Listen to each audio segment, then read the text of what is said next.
At 7 a.m. Eastern, on March 23, 2026, a single post appeared on Truth Social. It claimed the United States and Iran had held, quote, very good and productive conversations toward ending the war. Within 6 minutes, the S&P 500 surged 240 points, $1.7 trillion materialized out of thin air. 27 minutes later, Iran's foreign ministry issued a flat denial. No talks had occurred, no contact had been made, not even through intermediaries. By 8 a.m., the market had reversed. $1 trillion gone, a $3 trillion swing in 56 minutes, on the back of two contradictory statements. And somewhere in that 56-minute window, someone made a fortune. The question nobody in power wants to answer is simple. Who knew first? To understand what happened, you need to see the pattern, because this wasn't random, and it wasn't the first time. In May 2025, a columnist at the Financial Times coined a term for this exact phenomenon. He called it TACO, Trump always chickens out. The playbook goes like this: make a catastrophic threat, markets panic, prices crash, then reverse course before the damage becomes permanent. Markets bounce, and anyone who bought the dip walks away richer. It worked with tariffs in 2025. Trump announced sweeping tariffs on China. Markets dropped 8% in 2 days. Then he paused them 90 days later. The people who bought the bottom doubled their money. It worked with the Greenland dispute, a diplomatic crisis manufactured out of thin air, then quietly walked back once the volatility had been harvested, and now it's working with a war where real people are dying. Every single week since the Iran conflict began on February 28th, a version of this is played out, a dramatic statement on Sunday night or Monday morning, a market swing, a convenient reversal. And each time, the people who move first, the ones with advance notice, are the ones who profit. But this time, there's a trail, and it leads somewhere very uncomfortable. On February 28, 2026, the United States and Israel launched a joint strike on Iran. Supreme Leader Khamenei was killed. It was the single most consequential military strike since the killing of Soleimani in 2020. And in the hours before that strike became public, something unusual happened on a prediction market called Polymarket. An anonymous account using the handle Magamiman placed a bet that Khamenei would be removed from power. Moments before the airstrike was announced, that bet paid out $553,000. A crypto analytics firm later identified 6 suspected insiders who collectively earned $1.2 million wagering on the February 28th strike and Khamenei's removal. $500 million, $500 million, traded on Polymarket regarding the timing of American bombing operations on Iran.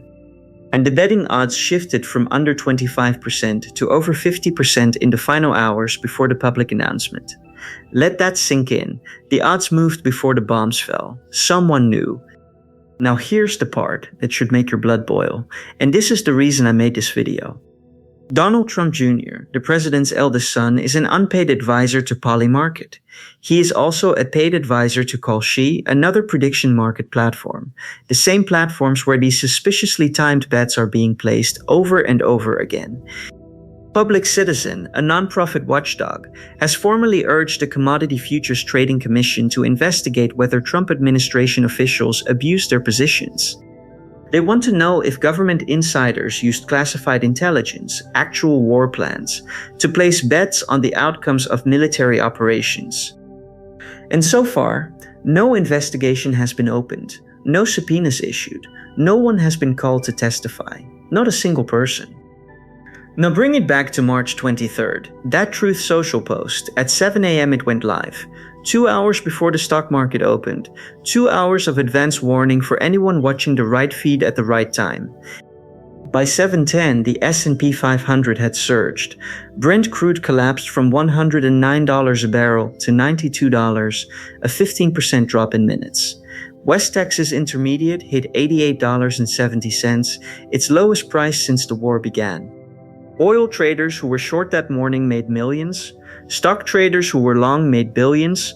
Options traders who placed calls in the pre-market window made returns that would take a normal investor decades to achieve.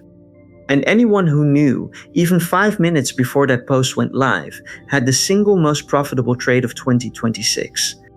Iran's parliament speaker Mohammad Bagher Ghalibaf said it explicitly. No negotiations have been held with the US, and fake news is used to manipulate the financial and oil markets. He called it what it is, market manipulation, and he said it publicly, on the record, to international media. Even Iran can see it. The question is why nobody in Washington seems to care.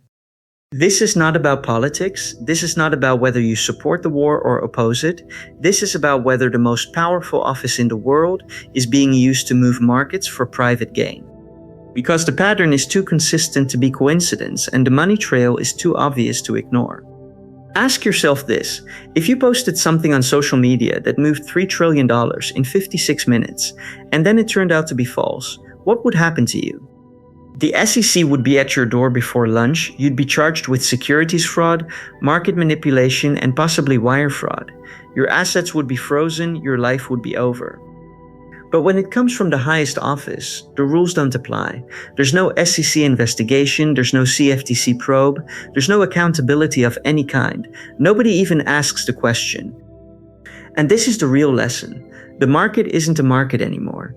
It's a casino, and the house always knows the cards before you do.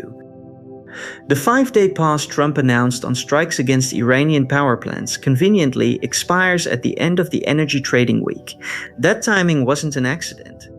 It gives markets just enough hope to stabilize oil prices, just enough calm to let insiders reposition their portfolios, and just enough ambiguity to do it all over again when trading opens next week. Meanwhile, the Strait of Hormuz remains contested, oil shipments remain disrupted, and the actual economic damage from this war is still accelerating. Brent crude hit $109 before the tweet. The week before, it touched $120. Global shipping insurance rates have tripled since February, and every single day this drags on, the real economy bleeds while the financial economy dances to the tune of a social media post.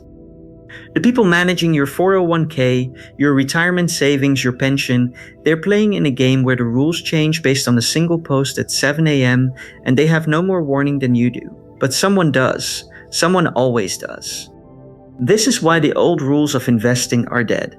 Diversification doesn't protect you when a single post can swing $3 trillion. Dollar cost averaging doesn't matter when the market is being moved by statements that turn out to be false 27 minutes later. The only protection is understanding the game, knowing that the system isn't broken, it's working exactly as designed. It's designed to transfer wealth from people who react to people who know. Sound money doesn't move on a Truth Social post. Bitcoin doesn't swing 15% because of a denial from Tehran. Hard assets, sovereign assets, they exist outside this rigged casino. They don't care about the taco playbook. They don't flinch when a post goes up at 7 a.m. and gets denied by 8. You watched $3 trillion move in under an hour, not because of an economic event, not because of an earnings report, because of 2 sentences on a social media platform. And the people who profited from it will never be investigated, never be charged, and never be held accountable. Now you know how the game works. The only question left is whether you keep playing by their rules or you start writing your own.